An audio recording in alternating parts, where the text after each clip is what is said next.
I remember. I remember.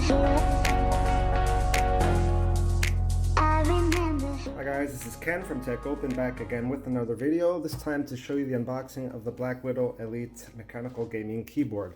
So I already had the Blackwidow Chroma before, the V2, and I decided to check this one out.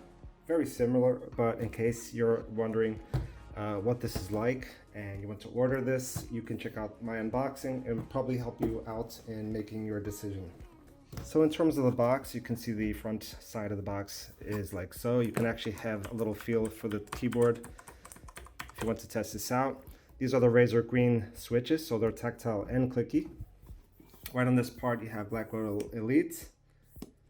On the right side, a little scheme of the keyboard. On the rear side of the box, you can see the specs. So we have length 448. This is without the palm rest, without the wrist rest. So in terms of length, we have 448 with 164, height 42.3. This is all in millimeters. Weight 1,422.3 grams. If you have it with the palm rest, you have length 448 with 232.5, so it's a little bit wider there. In height 42.3 maintains. The weight raises up to 1,673.7 grams. In terms of package contents, you have the Razer Blackwidow Elite gaming keyboard, the ergonomic wrist that I spoke about right there. You have a little manual, system requirements. You need a PC with a free USB port, compatible with Windows 10. In terms of the Razer Synapse 3 requirements, Windows 7 64-bit or higher, you need an internet connection, and 500 megabytes of free hard disk space. I chose the Portuguese layout keyboard since I do live in Portugal. And here on the rear of the box, you can check this out as well. So like I said, the Razer green switch right here. So they're tactile and clicky. They're not the soft keyboard. It's the one that has the most feedback. You can set up all the keys. You can configure all the keys the way you want to. Now you have these little dials, which are also new up here, which I didn't have on the Blackwidow Chroma V2 that I had before. I didn't have that little option. So in terms of the keyboard range, you have the Razer green, Razer orange, and Razer yellow.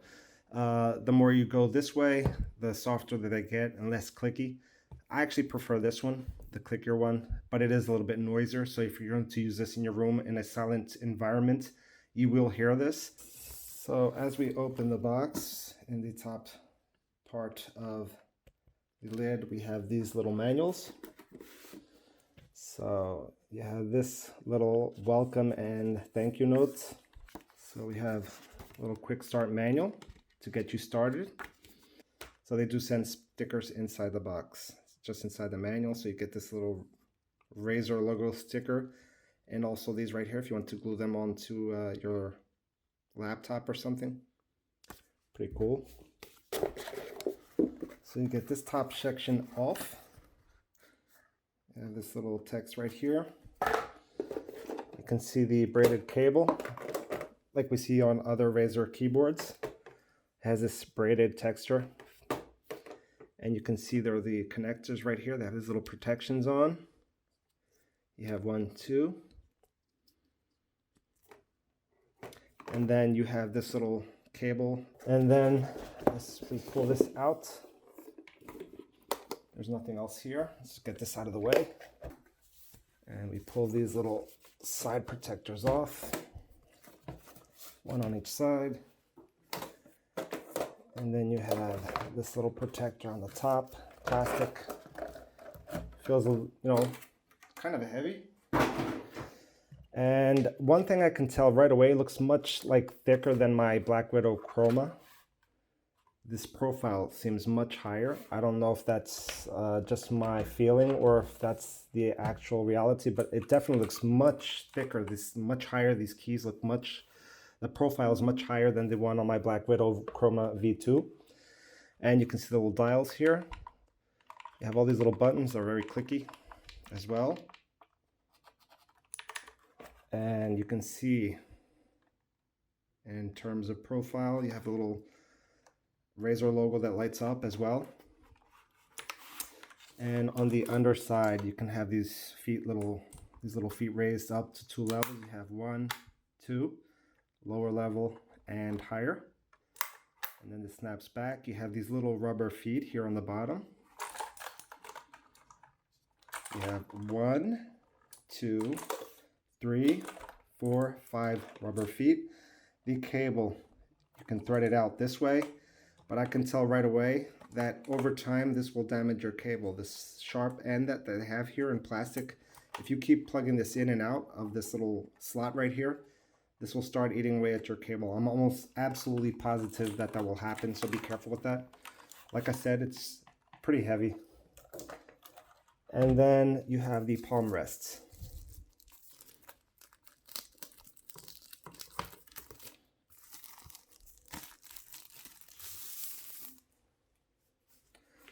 So you have 4, 5, 6 rubber feet right here, so this doesn't slip.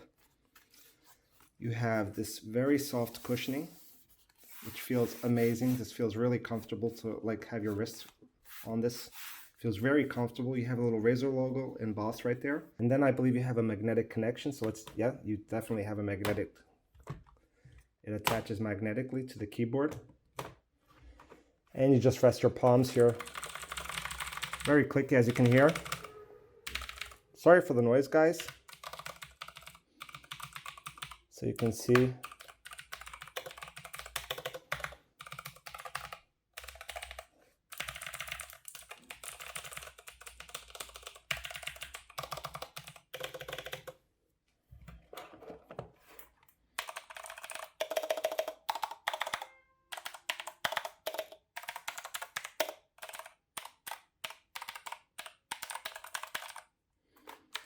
Like I said, very clicky. Feels really nice, it looks nice, and it looks high quality. Another great thing about this, I believe this is all metal, yes. This whole part right here, this whole top section is all metal. And this is plastic right here. The underside is plastic, and this is all metal. So it feels much better than the Blackwidow Chroma V2 in terms of construction. It just feels better to me, and I honestly prefer it. You have these little lights here. And yeah, you definitely notice a difference in the profile. It looks much thicker than the, much higher than the Blackwidow Chroma V2. That's the only one I have to compare, to be honest. So we're going to connect this to my laptop and check out the colors and whatnot, which I'm really curious to see.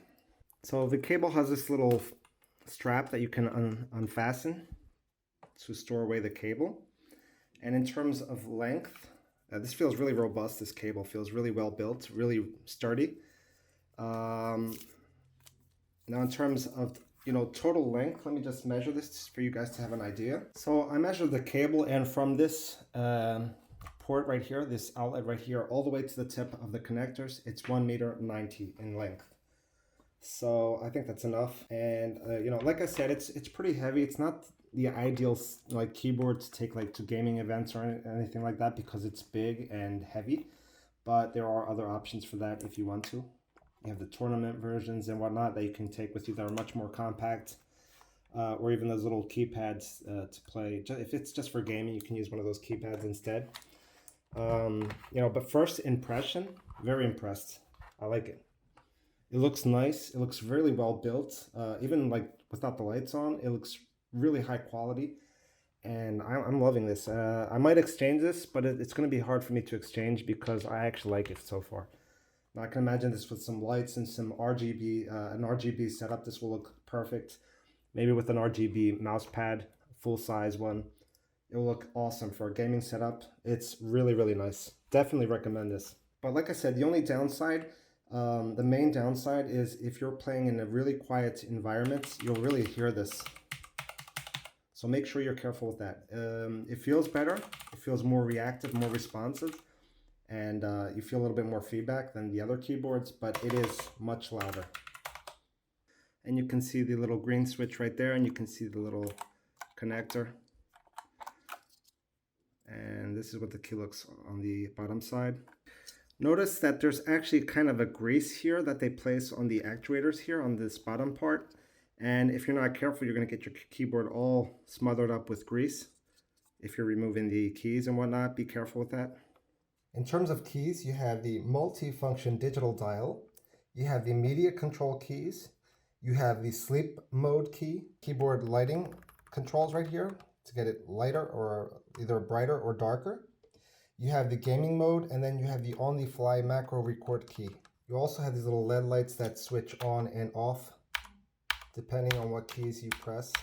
In terms of ports, you have the USB pass-through port right here, and then you have the 3.5mm jack, which is a combo port. You can either, it has audio output and also the audio input via mic. So you can plug your headphones here and other devices through this little port right here, and you should be fine using only one cable right here. That's why it's routed into three connectors, which is the 3.5mm jack and then the other two USB-A ports. And you can also see the little Razer logo embossed right there on the connector, and also this little green accent where the connector connects to your port. And you can also see the little Razer logo light up here. Let me just turn off the light so you can see this a little bit better. You can see how that lights up, but notice that as soon as you have the wrist pad placed, you lose that little light right there because it gets covered. Not much of a big deal because you have all the lighting as well. Now, for some reason, I don't know why, it looks a little bit dimmer than the Blackwidow Chroma V2 that I had before. Not sure if there's some setting that I have to do in order to get the lighting working a little bit stronger. It just looks a little bit weaker to me. Okay, so now I'm going to show you how to play around with the Chroma Visualizer. Now, depending on how you set up the lighting, you can get the bar effect, the equalizer, that equalizer bar effect that you see in equalizers. You can have that on the keyboard, but you have to set it up in a certain way to get that effect. And I'm going to show you how to do that. Okay, so I'm going to raise the volume. And you can see, you can kind of notice it here in the back, but it's not really obvious. And what you have to do is here in reactive background, you'll make sure this is switched off, and also that the brightness is set to the minimum level, or almost the minimum level. And you can see now that you have the same bar effect that's reflected in the screen on your keyboard. And you can also have it cycling through the colors, and the speed that you want it to cycle through the colors as well.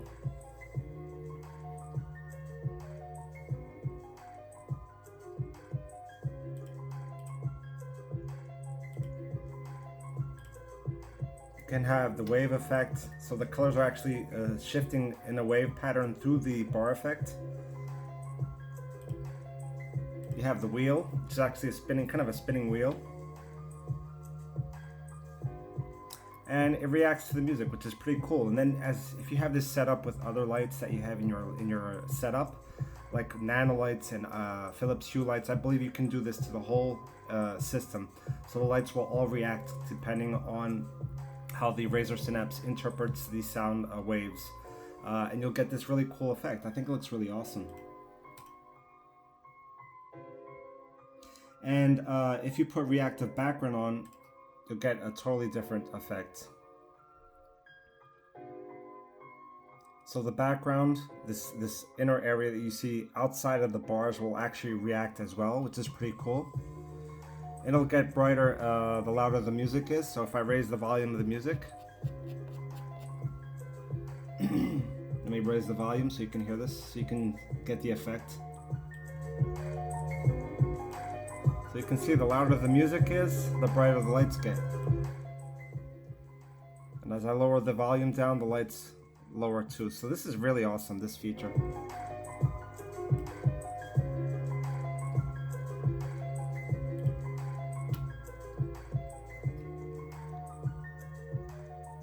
Really cool little feature right there, guys. So there's like infinite possibilities to what you can do with this, and yeah, pretty awesome. So enter the breathing option right here. This is one of the effects, and you're going to select the part of the keyboard that you want to be affected.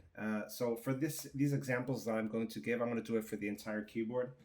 And so what I do is I go to this little arrow up here, I select the entire keyboard, I select the speed that I want the effect to be applied, so you can change the speed at which this is rotating.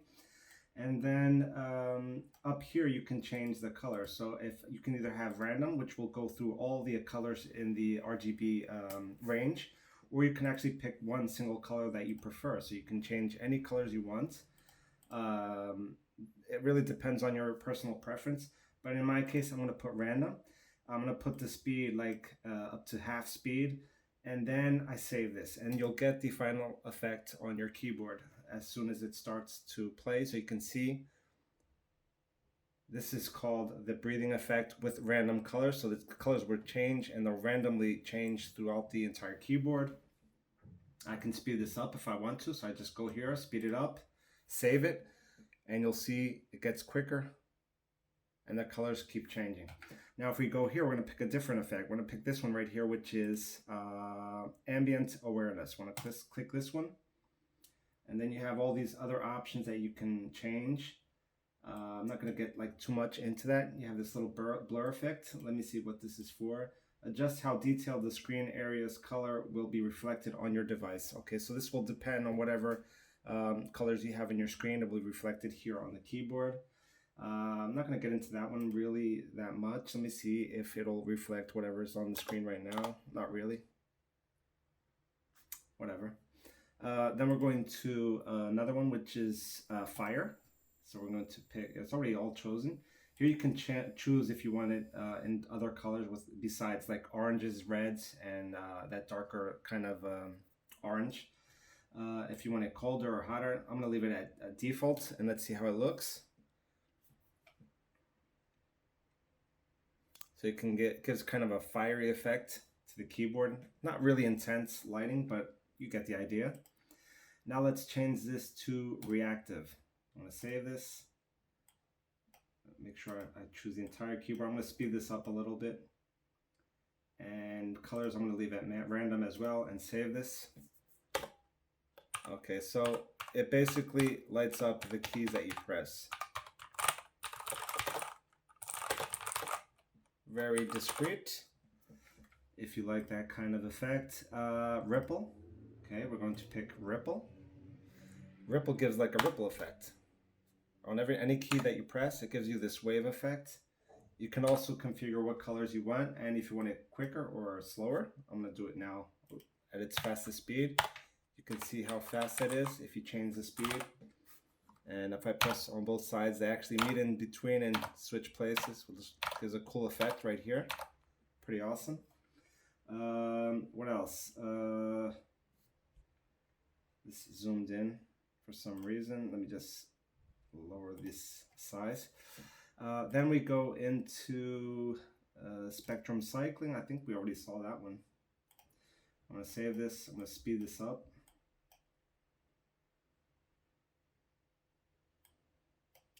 Kind of lagging a bit. And you can see the effect. This is spectrum cycling. Another option we have is Starlight. And we're going to save this as well. And this is Starlight. And then we have, let me see another one. We have Static. You can also pick which colors you want. Static is just as it suggests, it's a static color. So I can change it from any color I want. If I go and choose the keys again, I can put it like in red. If I like this, I can put it in yellow. You always have to save it though. And yeah, that's kind of it. Let me see another effect. Let's choose this again and go into wave. Let's see what wave is. So wave is just as it suggests. You have like a wave that goes through the entire keyboard. What else? Let me see if I've missed anyone. You have wheel. Save that as well. This is the wheel effect.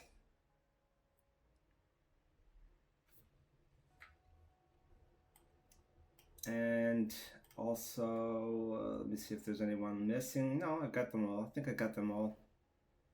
We saw Starlight, Ripple, Reactive. It depends on whatever you have on your screen.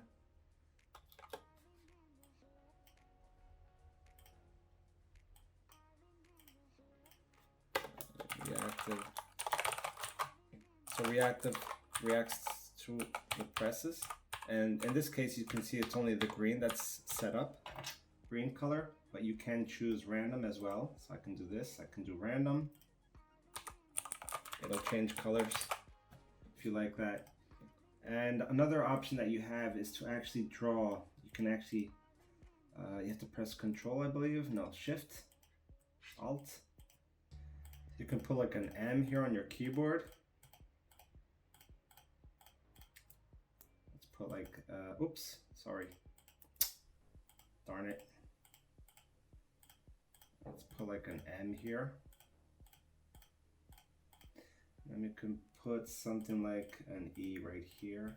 That won't look much like an E, will it? You get the idea. Let's do like this, this, and that. Kind of funky looking. And you can save this. And if you put ripple effect only on those characters and speed this up, you'll see that it only affects. You'll see a little pattern there in the screen. You'll see a little pattern there in the keyboard. Hardly noticeable, but whatever.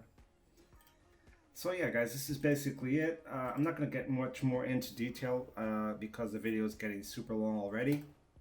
But you get the idea of how much you can configure this. And yeah, I definitely recommend this keyboard. If you like this video, guys, don't forget to hit the thumbs up. I'd appreciate it. If you're new to my channel and you'd like to see more of my videos, don't forget to subscribe. It'll really help me out. And leave any comments that you have that you'd like to leave. That's what the comment section is for, guys. Feel free to leave any comments you like. And yeah, thanks for watching, guys, and I'll see you in the next video. Bye-bye. See you later, guys.